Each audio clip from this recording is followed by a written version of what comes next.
Hey there, welcome back to Life with Carol. Today I'm going to show you how to make your living space more beautiful and cozy on a budget. In this video, I'll show you how I made these pillows and acquired flowers at a very low rate. Karibu.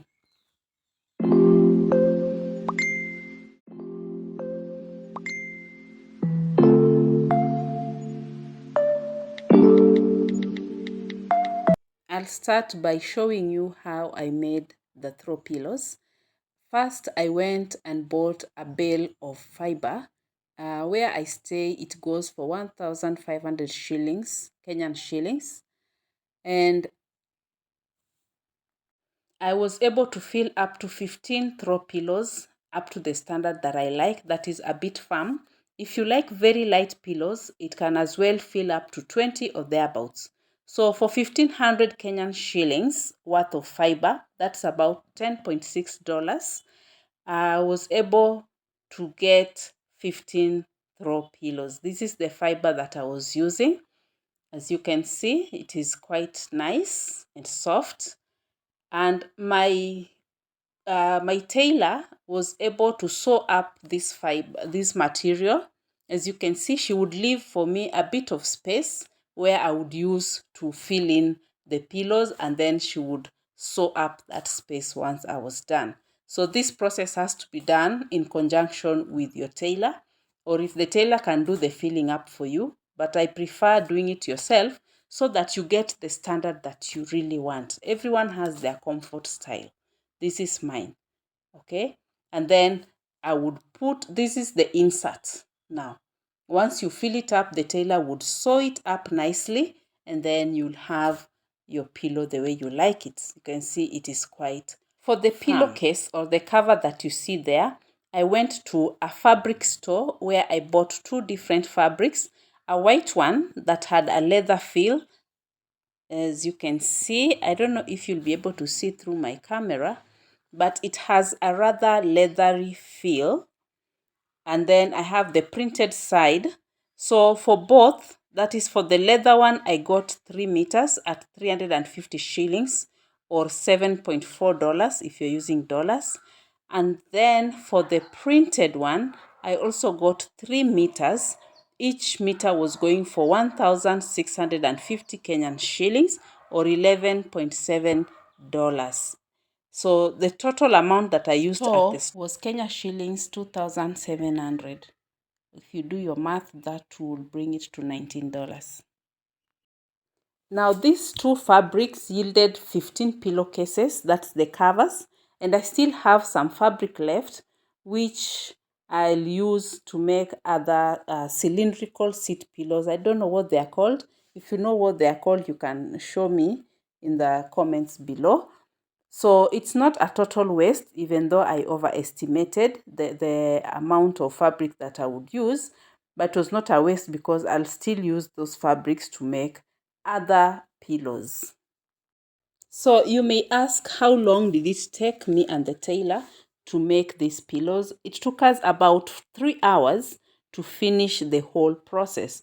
She would sew up the cases for me. I fill them up, and then she will lock them in by sewing the space that she left me. 3 hours only. And as you can see, the pillows look very nice against my dark chocolate seats.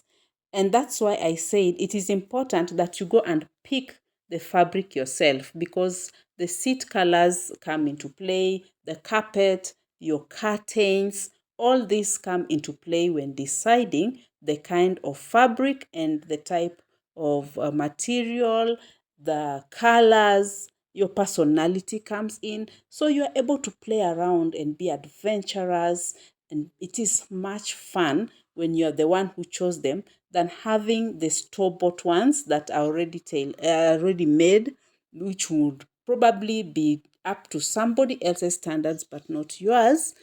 And I think when you make your home a personal choice, when your style is a personal choice, it makes the home more of you. It makes it more comfortable to be in because it reflects your personality, it reflects your style.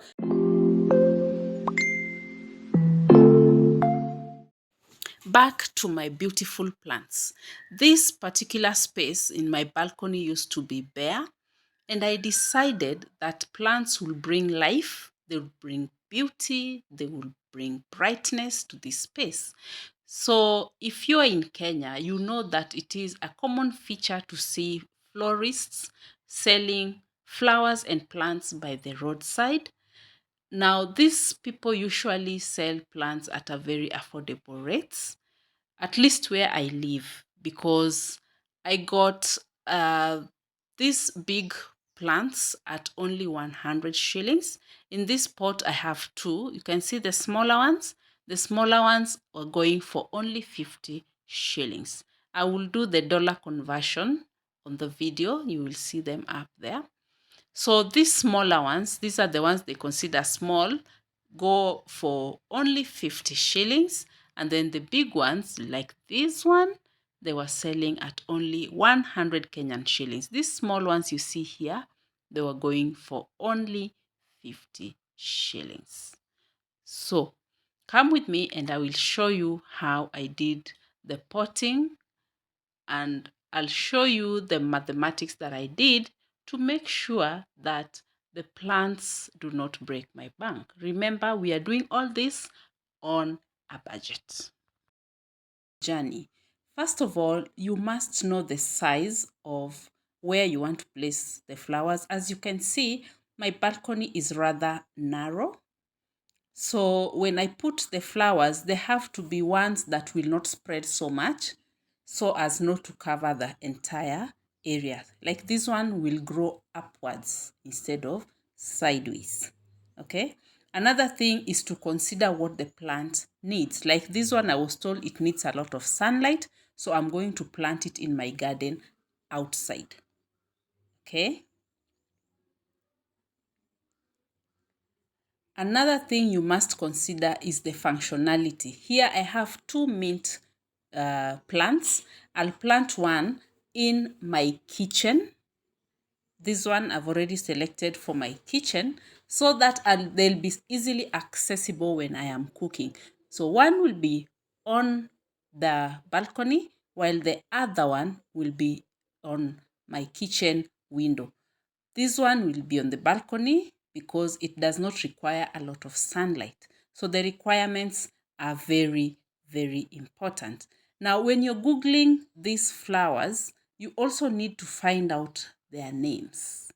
And as you find out their names, you'll also find out their uses, if they are beneficial, if they are poisonous, especially if you have pets and children. That is very important information. If they produce some fragrance, like this one, I was told it produces some fragrance. It's the one that is called jasmine. It's quite rare, and I hear the fragrance is very nice. I'm waiting for it to bloom. The buds are already out. Some of the names are quite interesting. Okay, so when you Google them, it helps you to find out more so that you don't kill your plants. Maybe they don't need a lot of watering, they need a lot of sun, or they need shade. Okay, so these are important. This one I was told I'll need to wipe the leaves every once in a while to assist in its photosynthesis. Okay, so these are information that you only get when you do your research and find out how to better take care of your plants. And like I said, you go to your florist, choose plants according to your needs, according to your style. Remember, our aim here is not only to save money, but also to make your space your own. If you don't know the name of the flower, take a picture from internet, go with it. Pinterest is very good at this. Go with it to your florist and they'll be able to advise if they have one or one close to that. Then you'll be able to create your own style. I really love these leaves. I wanted them on my balcony, but oh well.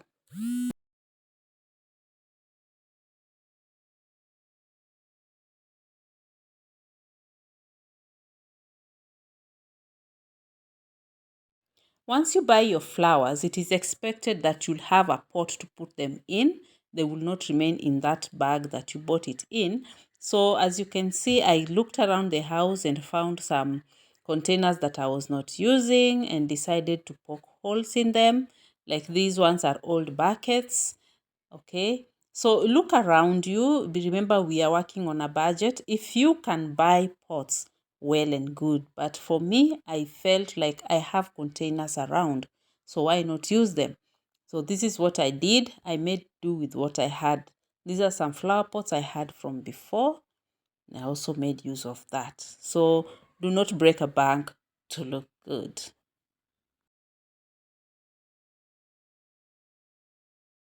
It's good practice to research about the plants that you have so that you can take good care of them. I usually advise that you get something like a tape, write the information that you'll need to remember as you take care of your plants.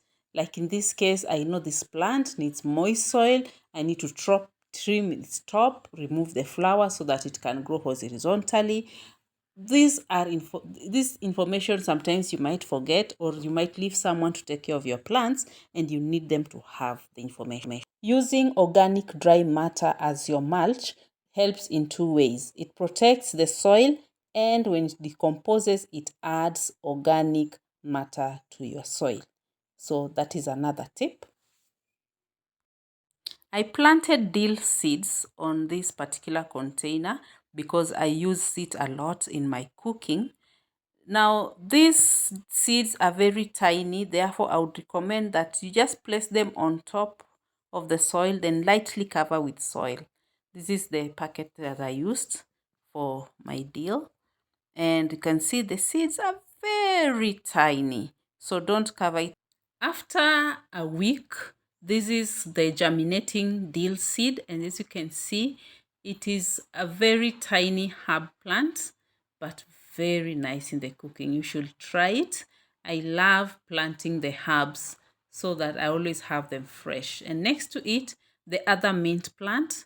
So when I come here, I can pluck them and use them in my food. And on this side, you can see the plants are doing well 1 week after. I mulched and I water them very frequently. Today's video shows that you can have a personal style without breaking the bank, without destroying your budget. You can do it within your budget and you can do it yourself. Remember, style is all about you. You do not have to follow the trends. You just have to do what makes you comfortable. As you can see, I have not conformed to much. I have grown plants that are actually helpful to me, either in terms of cooking or providing fragrance or repelling mosquitoes. In my living room, I've been able to get quality pillows at an affordable price. You just have to put yourself out there and make it your own space. Till next time, bye bye.